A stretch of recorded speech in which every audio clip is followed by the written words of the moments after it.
Hi everyone, you all are welcome on Law Vita. Here, this is Aradhya Gupta. Today we are going to discuss the Universal Declaration of Human Rights, that is UDHR. तो ये एक बहुत ही important topic है हमारा human rights law का, international law का. तो देखो UDHR क्या है. UDHR एक इंटरनेशनल डॉक्यूमेंट है.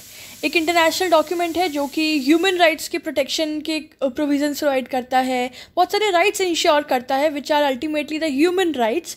ठीक है, तो इस इंटरनेशनल डॉक्यूमेंट को अडॉप्ट किया था यूनाइटेड नेशंस की जनरल असेंबली ने.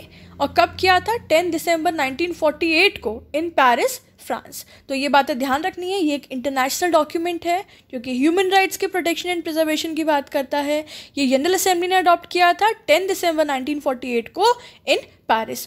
और 10 दिसंबर, उसी दिन से 10 दिसंबर को हर साल पूरी दुनिया में ह्यूमन राइट्स डे की तरह सेलिब्रेट किया जाता है. ठीक है, so 10 December is throughout the world always every year celebrated as the human rights day.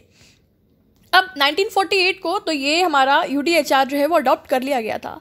उसके बाद 1966 में दो इंटरनेशनल कोविनेंट्स यानी कि दो इंटरनेशनल एग्रीमेंट्स जो है वो अडॉप्ट किए गए थे जो कि कोडिफाई करते थे उन राइट्स को जो कि हमारे यूडीएचआर ने कंटेन किए हैं या इंश्राइन किए हैं. तो बेसिकली यूडीएचआर में दो सेट ऑफ राइट्स प्रोवाइडेड हैं. एक है आपका सिविल एंड पॉलिटिकल राइट्स और दूसरा है आपका economic, social and cultural rights. तो उन राइट्स को कोडिफाई करने के लिए ये दो कोविनेंट्स जो हैं वो अडॉप्ट किए गए थे. ये कौन कौन से हैं?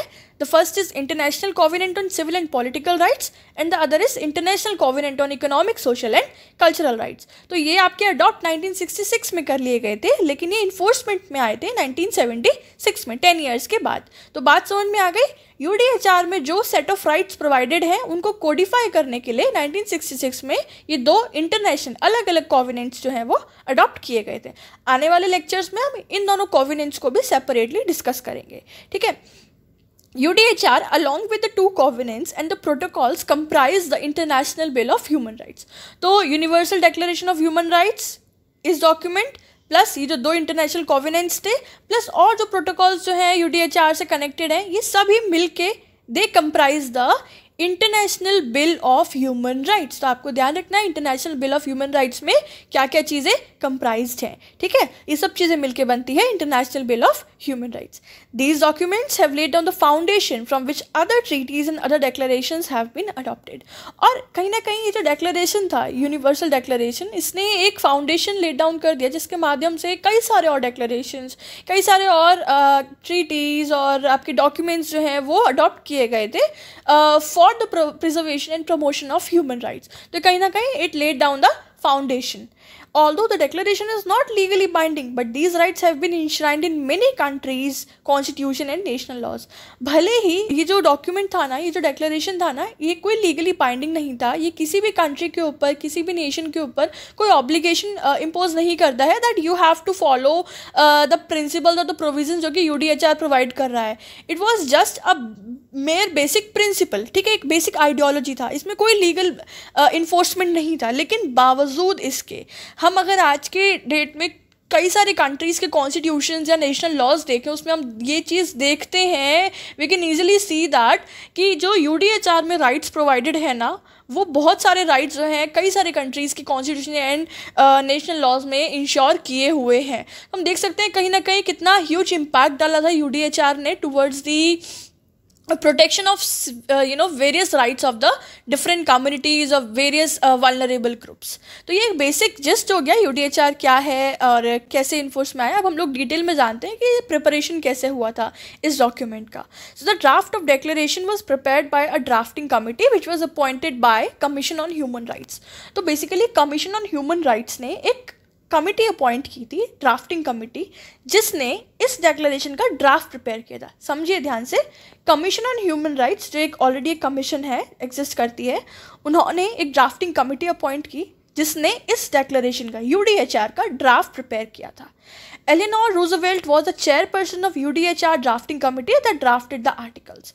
और एलिनोर रूजवेल्ट जो कि माना जाता है यूएस की फर्स्ट लेडी हैं, फर्स्ट लेडी ऑफ यूएस, तो वो जो थी इस ड्राफ्टिंग कमिटी की चेयरमैन थी. She was a wife of Franklin D Roosevelt, जो कि 4 बार यूएस के प्रेसिडेंट रह चुके हैं, तो उनकी वाइफ थी, वो इस यूडीएचआर ड्राफ्टिंग कमेटी की चेयरमैन थी. The declaration was adopted as a resolution by General Assembly on 10 December 1948. This we discuss on the very first point also कि ये डेक्लेरेशन जो है वो आपके as a resolution United Nations के General Assembly ने अडॉप्ट किया था 10 दिसंबर 1948 को. Out of 58 nations which were the membership of United Nations at that time, out of those 58 nations, 48 voted in favor, 8 abstained, 2 failed to vote and none voted against the declaration. तो 58 nations जो उस वक्त United Nations की जिसके पास membership थी, उनमें से 48 Nations ने इस डेक्लेरेशन के फेवर में वोट किया था, 8 ने वोट ही नहीं किया था, एब्सटेन थे वो लोग, 2 फेल हो गए वोट करने में और किसी भी नेशन ने अगेंस्ट में वोट नहीं किया था. एंड अगर हम इंडिया की बात करें तो India voted in favour of the declaration. ठीक है, इंडिया ने फेवर में वोट किया था. तो ये हो गया हमारा टॉपिक ऑफ कि कैसे यूडीएचआर प्रिपेयर किया गया, कौन सी कमिटी थी, कौन उसका चेयरमैन था, कितने नेशंस थे एंड किसने अडॉप्ट किया था. अब आगे बढ़ते हैं. जो मेन है हमारा इसका टॉपिक कि यूडीएचआर के राइट्स क्या क्या है, यूडीएचआर में कौन कौन से राइट्स प्रोवाइडेड हैं. तो basically this declaration contain 30 articles. तो ये याद रखो, इसके अंदर टोटल 30 आर्टिकल्स हैं. It enumerated the basic principle of human rights in a very comprehensive manner. तो इस बेसिकली यूडीएचआर ने कई सारे ह्यूमन राइट्स के प्रिंसिपल्स इंश्योर किए हैं.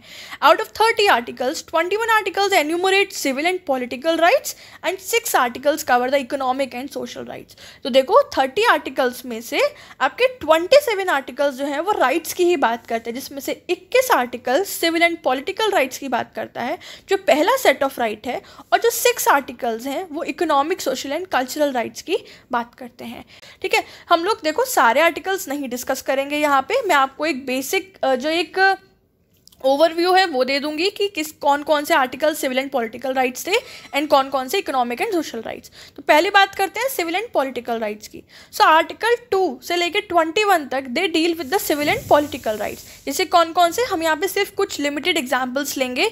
Right to life, liberty and security of persons. जैसे हमारे इंडिया के कॉन्स्टिट्यूशन में भी article 21 provides the right to life and liberty, है ना. तो वैसे ही ये सिविल एंड पॉलिटिकल राइट्स का प्रोविज़न है जो कि यूडीएचआर में इंश्योर्ड है आर्टिकल 3 में. इसके अलावा provision against torture, inhuman and degrading treatment, equality before law, equal protection of law without discrimination, right to freedom of movement, right to freedom of residence, right to nationality. तो ये सारे कुछ की examples हैं civil and political rights के, जो कि आपके यूडीएचआर के अलग अलग आर्टिकल्स में एन्यूमरेटेड है फ्रॉम आर्टिकल 2 टू आर्टिकल 21. ठीक है, समझ में आ गए कौन कौन से rights civil and political rights कहलाते हैं.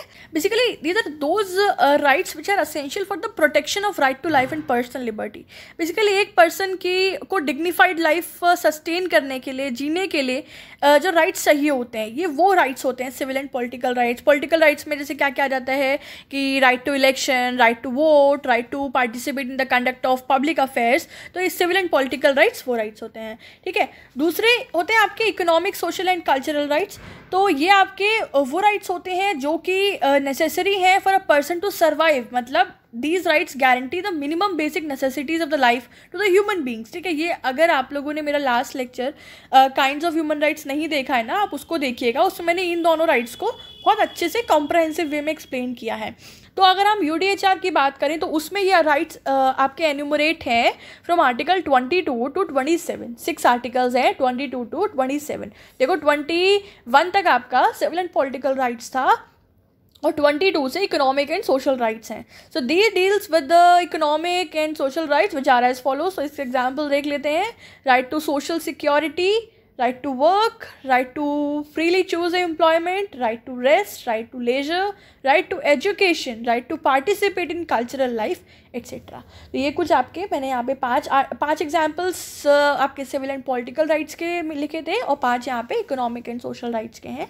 आप सभी आर्टिकल्स पढ़िएगा. ठीक है, these were the key important once. तो आगे बढ़ते हैं. Article 29 of the Declaration laid down certain limitation to these rights and freedoms by providing that everyone has duties to the community. देखो आपका आर्टिकल 2 से लेके 27 तक तो राइट्स बताए गए हैं कि ये राइट्स जो हैं हर पर्सन, हर इंडिविजुअल के पास होने चाहिए या उनको इंश्योर कराने चाहिए। आर्टिकल 29 जो है उन राइट्स के ऊपर आई कैन से एक लिमिटेशन इम्पोज कर देता है और हमें ये दिखाता है कि ये राइट्स एब्सोल्यूट नहीं है। कहीं ना कहीं आर्टिकल 29 जो है वो एक ड्यूटी इम्पोज करता है हर इंडिविजुअल पे या हर कम्युनिटी के ऊपर। It lays down certain limitation to these rights and freedoms by providing that everyone has a duty to the community. कुछ ऑब्लिगेशंस हैं, उन्हें इंश्योर करना है, उन्हें इंश्योर करते हुए ही आपको अपने राइट्स को जो है वो एक्सरसाइज करना है। ये आर्टिकल 29 में बताता है। It depicts that the rights provided in the declaration are not absolute. जो राइट्स प्रोवाइडेड किए गए हैं आपके इस यूडीएचआर में वो एब्सोल्यूट नहीं है। वो अगर कोई वायलेशन हो रहा है, कोई भी आपकी पब्लिक एक्टिविटी में हिंड्रेंस क्रिएट कर रहा है तो वो जो है आपके उसके ऊपर क्वेश्चन रेज हो सकता है या उनके ऊपर लिमिटेशंस इम्पोज की जा सकती हैं। ठीक है, तो article 29 talks about the limitations. तो ये हो गया आपका basic discussion about the provisions. अब हम बात करते हैं कि यूडीएचआर का लीगल इफेक्ट क्या है। So UDHR was one of the first major achievement of United Nations in the field of human rights. So मैंने बताया था UDHR जो है जनरल असेंबली ने अडॉप्ट किया था, तो कहीं ना कहीं ये यूनाइटेड नेशंस का स्टेप था ना।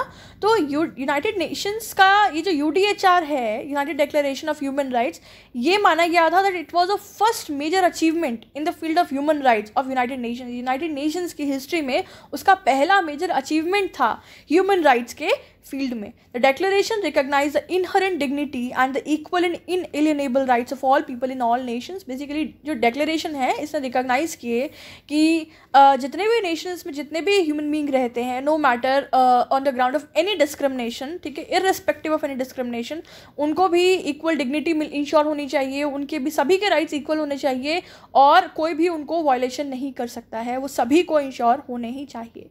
It is a duty of the states regardless of their social, political and economic system to promote and protect the human rights. UDHR बोलता है कि इरिस्पेक्टिव ऑफ कि आपका क्या पॉलिटिकल सिस्टम है, क्या सोशल सिस्टम है, क्या इकोनॉमिक सिस्टम है, ये हर स्टेट का ड्यूटी है कि वो ह्यूमन राइट्स को प्रोटेक्ट भी करे और उसको प्रमोट भी करे। The declaration was not intended to be legally binding and therefore didn't impose any legal obligation the state to give effect to its provisions. तो यूडीएचआर जो है वो लीगली बाइंडिंग नहीं है और इसलिए कोई भी लीगल ऑब्लिगेशन इम्पोज नहीं करता है किसी भी स्टेट में कि आपको अपने प्रोविजंस में इफेक्ट लाना है यूडीएचआर को लेके, नहीं। देखो, डिक्लेरेशन सिर्फ और सिर्फ एक रिकमेंडेशन थी, it was not strictly binding on the state. Declaration जो है सिर्फ और सिर्फ एक मेयर रिकमेंडेशन था through the United Nations step of adopting this document. ये स्ट्रिक्टली बाइंडिंग नहीं था किसी भी स्टेट के ऊपर, लेकिन मैंने आपको बताया था बाइंडिंग नहीं था, लेकिन एक तरीके से इतने ज़्यादा इन्फ्लुएंस हुए इतने सारे कंट्रीज़ के लॉज, कहीं ना कहीं ये कस्टमरी बन गए इसके कई सारे प्रिंसिपल्स, उसके बारे में भी हम लोग आगे डिस्कस करेंगे। तो ये बेसिकली अभी हमारा हो गया कि इसका लीगल इफेक्ट क्या था। अब हम जानते हैं कि इंडिया के कंटेक्स्ट में क्या है ये India and united declaration. So see, India was a signatory to the declaration. India जो है वो इस डिक्लेरेशन का सिग्नेटरी था और मैंने आपको पहले ही बताया था कि इंडिया ने फेवर में वोट किया था। Indian Constitution adopted by Constituent Assembly came into force from 26 January 1950 was greatly influenced by declaration। तो जो हमारा इंडियन कॉन्स्टिट्यूशन है जो कि 26 जनवरी 1950 को इन्फोर्समेंट में आया था, वो कहीं ना कहीं बहुत ज़्यादा यूडीएचआर के प्रिंसिपल्स से इन्फ्लुएंस था। आप देख सकते हैं कई सारे जो आर्टिकल्स यूडीएचआर में प्रोवाइडेड हैं that we can see in the part 3 of our Indian constitution, that is fundamental rights, the provisions of part 3 that is fundamental rights, in part 4 that is a directive principle of state policy, they depict a close resemblance to the universal declaration. And in Keshavananda Bharati versus State of Kerala, Supreme Court observed that UDHR may not be legally binding instrument, but it shows how India understood the nature of human rights at the time of Constitution was adopted। इस case में supreme court ने बोला कि भले ही UDHR legally binding instrument नहीं है, लेकिन हम देख सकते हैं कि कैसे इंडिया ने इतना कहते हैं कि इंडिया इतना इन्फ्लुएंस हुआ इस डॉक्यूमेंट से कि हमारे कॉन्स्टिट्यूशन में कई सारे प्रोविजंस जो हैं reflect the provisions of UDHR. ठीक है, जब कॉन्स्टिट्यूशन अडॉप्ट किया गया था तो ह्यूमन राइट्स के नेचर को, ह्यूमन राइट्स के कॉन्सेप्ट को जो है वो कवर अप किया गया था while framing the constitution by the constituent assembly. So UDHR has played an important role in the making of constitution. ठीक है, तो ये हो गया हमारे इंडिया के कॉन्टेक्स्ट में। अब मैं आपको अभी बात कर रही थी कि कई सारी कंट्रीज़ में इतने सारे इसके प्रोविजंस जो हैं वो हम लोग देखते हैं, तो यूडीएचआर कहीं ना कहीं कस्टमरी इंटरनेशनल लॉ बन गया है। कैसे? So let's see. Declaration has been cited so many times both within and outside the United Nations. Because of its general acceptance and common legal opinion, some of the provisions have grown into customary law of nation and therefore are binding on all the states. क्योंकि मैंने वही बोल रही हूँ लगातार, क्योंकि इसकी इतनी ज़्यादा जनरल एक्सेप्टेंस हो गई है, ठीक है, और कई सारी कंट्रीज़ के लॉज में और बेसिक लेजिस्लेशन में ये प्रोविजंस हमें देखने को मिलता है, इसलिए वी कैन से दैट कि यूडीएचआर के जो प्रोविजंस है they have grown into the customary law of nation, और इसीलिए स्टेट्स के ऊपर डायरेक्टली नहीं पर इनडायरेक्ट मैनर में बाइंडिंग हो जाता है. Tehran Declaration in 1968 observed that UDHR constitute an obligation for the members of international community, although there was no elaboration of precise nature of obligation. Tehran conference ने भी ये बात बोली थी कि UDHR जो है कहीं ना कहीं हमारे जितने भी कंट्रीज़ हैं, जितनी भी इंटरनेशनल कम्युनिटी के मेंबर्स हैं, यानी कि जितने भी नेशंस हैं, उनके ऊपर एक ऑब्लिगेशन इम्पोज करता है towards the protection and promotion of human rights or towards the aim of UDHR. भले ही किसी भी तरीके का elaboration नहीं है regarding the obligation nature of this UDHR document. It is generally considered to have the weight of customary international law because it is so widely accepted and used as a yardstick for measuring the conduct of states. तो क्योंकि ये कई सारी countries के conduct को major करने के लिए यूज़ किया जाता है कि कैसे एक कंट्रीज़ जो हैं किस तरीके से बिहेव कर रही हैं, किस तरीके से अपने नेशनल और इंटरनेशनल रिलेशंस को मेंटेन कर रही हैं. तो UDHR it has portray of the customary international law. Some provisions of declaration do reflect the customary international law as follows. और कुछ provisions तो बिल्कुल ही reflect करते हैं कि they have been that UDHR have been a customary international law, जैसे कि right to equality, prohibition against slavery, prohibition against torture, prohibition against arbitrary and detention, right to privacy, freedom of movement, right to property. They have been recognized by as such by a large number of states. बहुत सारे countries के laws में हमें ये सारे provisions देखने को मिलते ही हैं जो कि UDHR के प्रोविजंस में मेंशन्ड हैं, कंटेंड है, और इवन हमारे खुद की कॉन्स्टिट्यूशन में भी ये काफ़ी सारे जो हैं राइट्स जो हैं वो इंश्योर्ड किए हुए हैं. So with this manner we can say that somehow although not elaborately explain और not legally binding but it has acquired the status of customary international law in some or the other way. तो guys ये हो गया हमारा UDHR का concept. I hope आप लोगों को समझ में आ गया होगा UDHR क्या है, कैसे फ्रेम हुआ, कैसे इसके राइट्स हैं, कैसे कोविनेंट्स बने एंड कैसे ये एक कस्टमरी इंटरनेशनल लॉ को रिफ्लेक्ट करता है, इसके बहुत सारे provisions. So this was it. I will meet you soon with the next video with the next legal content, and for that what you have to do, you have to subscribe the channel, you have to like the videos and stay connected with the channel. Till then everyone, take care of yourself, have a good day, bye bye.